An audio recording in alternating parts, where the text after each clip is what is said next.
Hi guys, this is Speak About Digital, and in this video we'll show you a simple way how you can easily connect Monday.com with Salesforce. So this is like an easy and short tutorial.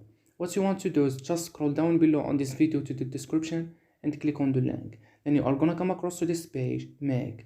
And Make is a powerful integration platform that would allow you to connect different apps without having to write a single line of code. Make integrates with over 1000 apps and services. Two of those apps are Monday.com with Salesforce. And you get also the free accounts that you can test this out by yourself. Okay, so after clicking the link in the description, now you need to sign up to Make. It's easy as just filling these forms, or you can also sign up using your Google accounts, Facebook accounts, GitHub accounts. And after that, this is your dashboard. Now you want to click this create new scenario button right here on the top right, and here you are. Click the plus symbol and just search for the apps that you want to connect. Let's say Monday.com, or you want to add Salesforce first. That's completely up to you. And as you can see, each application usually has different skins of modules inside of it, because you can do different things with those applications.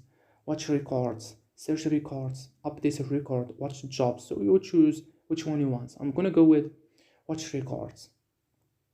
So that is also specified down here what kind of module is. Then you need to connect it with your accounts here.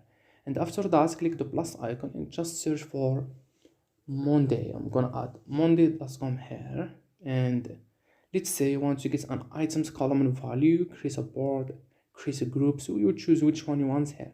I'm gonna go with create a board. Then you need to connect it with your accounts here. On the bottom left, you can easily run it once and test it out. On the bottom, you can save it. Over here, you find templates.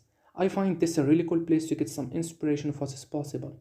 For example, over here, I could search by an app. I could say, okay, give me all the templates that contain a Salesforce model. Down here, you see all kinds of things that are possible. You can use them as they are or customize them to suit your needs. Other than that, you can just click help, contact support. Then you can contact the Make customer support with technical issue scenario, and you could paste the URL of your scenario if you need any help from them. And that's it. So hopefully this video helped you out, and bye bye.